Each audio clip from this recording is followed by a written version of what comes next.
right, guys, today we're going to talk about 6 different types of home inspections. Uh-oh. You better get fired up. I'm my own editor, man. I can only do so much. It's a little button and I missed it. All right, guys, today we're going to talk about home inspections.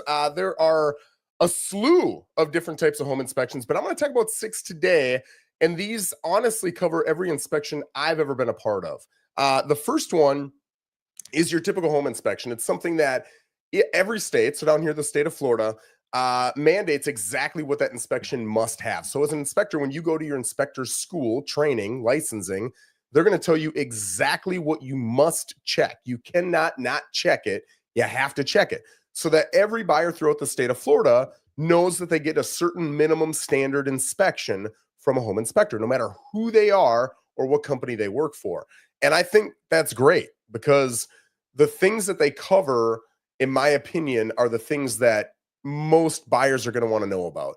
Now, this inspection, for the most part, is a non-intrusive inspection, which means they're not going to cut into your walls. They're not going to dig through things. It's a visual inspection that they're doing, okay? So you've got to realize that if there's concerns you have about termites or mold or anything in the walls, anything where they need to get a little bit deeper, that's something you need to request permission from the seller to conduct. And there's always liability when you do that, right? Or at least it's liability to be considered if you don't sign documents that release you that liability.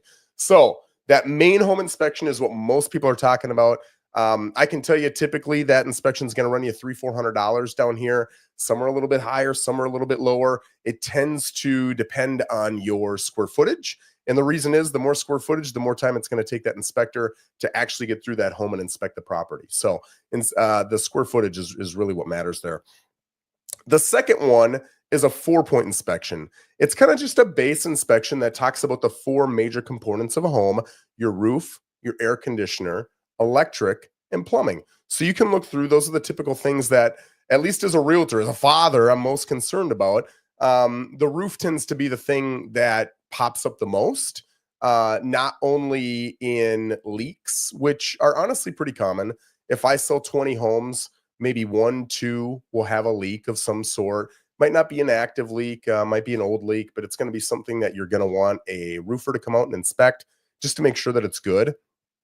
ACs, typically if the AC is working, you're going to be good. Even if it doesn't cool as much as it should, I've never seen it not cool as much as it should with a simple servicing and cleaning. So if it fails to produce as much cool air as it's supposed to, getting that AC company out to service it tends to fix it, well, in my experience, 100% of the time. If it's not working at all, that's a problem, right? And ACs can be $6,000, $7,000, $8,000, $9,000. Some houses have multiples, so it's something you're going to want to know about. Plumbing, I rarely have issues with plumbing, like major issues with plumbing. If you need new piping or something like that, that can get expensive because it's challenging to get inside the walls. But that's pretty rare that we have something like that. And electric, I really don't have a lot of issues with electric. The one major issue that I do see pop up, I don't want to say consistently, but every year I'll have 1 or 2 sales where we've got a Challenger panel, an electric panel out in the garage. And Challenger isn't the only one, but it's the major one. Excuse me, where that panel will not be insured by an insurance company. So we've got to swap it out. I've seen swap outs run anywhere from $3,000 to $5,000. They're pretty expensive. It's not really a negotiable thing. It's got to be done. So being able to see that, and from a listing side, hopefully you've got an agent good enough to walk into the garage, see that panel, and warn you about it before you put it on the market, because you don't want to attract that hot buyer that's super excited to pay you the best you're going to get. Then they see that and they walk out of fear, right? You want to fix it beforehand so you can keep that strong buyer. So absolutely check into that. So that's a 4-point inspection. The next one's going to be wind mitigation.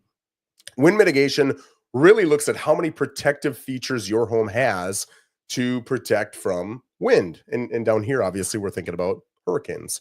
So they're going to look at the different components of your home. And what you use that report for is you give that to your insurance agent, and then they know how many credits to give you, right? So the better that report looks, the more credits they can give you. So a lot of times people will call their insurance agent before they put a home, an offer in on a home, and they'll say, hey, I'm looking at 123 3rd Street. What's the insurance going to be? The insurance agent does not know. They can guess and they can make an educated guess, but they don't know until they can see that wind mitigation report. Once you get that inspection done, now they can give you a precise answer and you can lock it in, right? So just realize it's not an insurance agent necessarily tugging on you or messing around with you. They just don't know what kind of credits you're going to get until they see that wind mitigation report. The next one is a WDO. That's wood destroying organisms. So you've got to have that with any government backed loan, which is FHA and VA. But even if you don't have one of those and you want to get it checked, you certainly can. I think it makes sense down here with frame homes to check it out. You've got a lot of wood. Termites are certainly in the area, and we have seen termite issues. But even a home that's CBS, right? Concrete, can't even say it, concrete block structure, is still going to have a certain amount of wood. The garage rafters are made of wood, and you could still have termites. So typically, I would get it checked. It's not that much more expensive if you're already doing a home inspection to get that added to it. So I would highly recommend getting that done. I mean, you're talking a very minimal amount of money for a $3, $4, $5, $6, $700,000 home. It kind of is crazy not to, in my opinion. And then maintaining that, assuming the house is clean, you can get it sprayed every 3 to 5 years and you're good to go, right? That spray does not cost that much. I can't remember what I paid Hannon Environmental Services out here last time, but it wasn't enough to where I remember it, I'll tell you that. And I just need to get that done every 3 to 5 years. So that's your WDO inspection.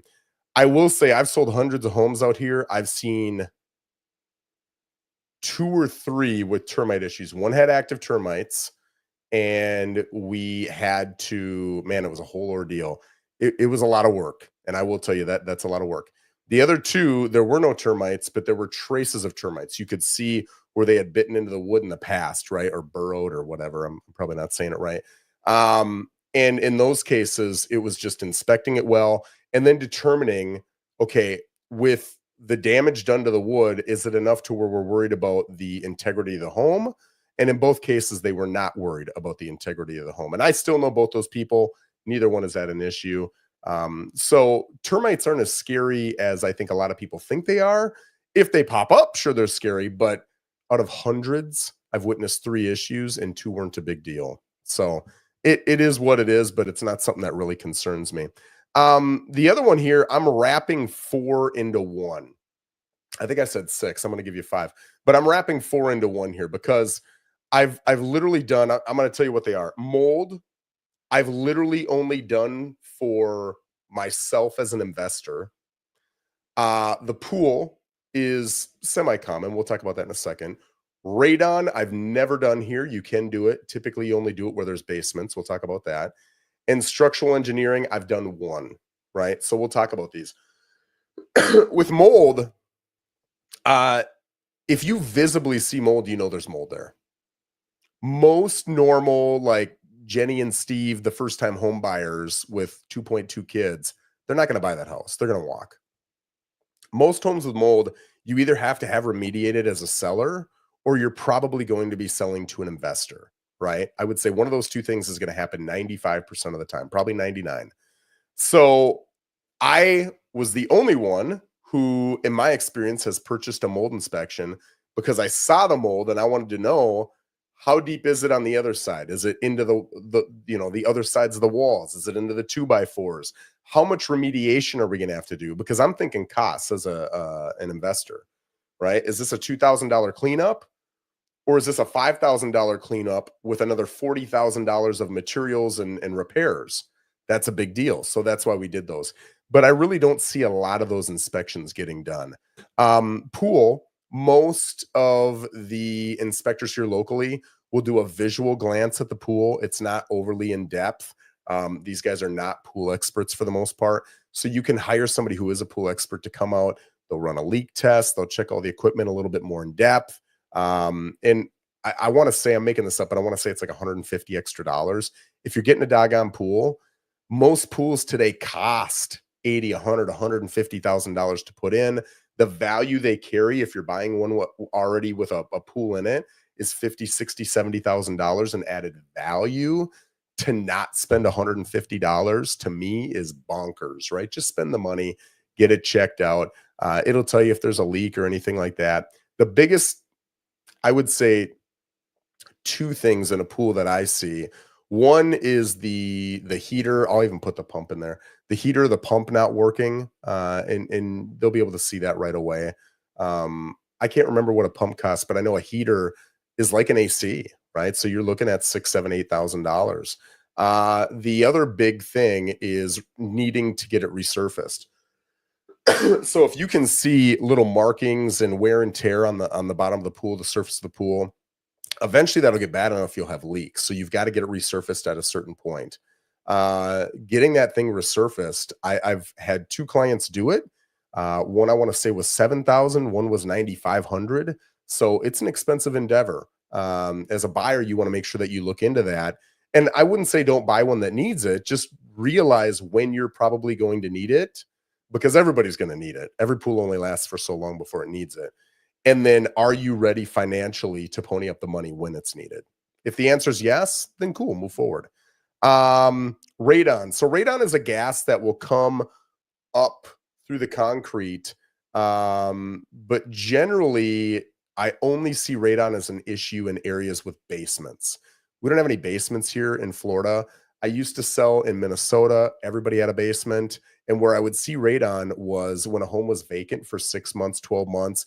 You don't have the circulation of people going through the home and stuff like that, because every home has radon, right?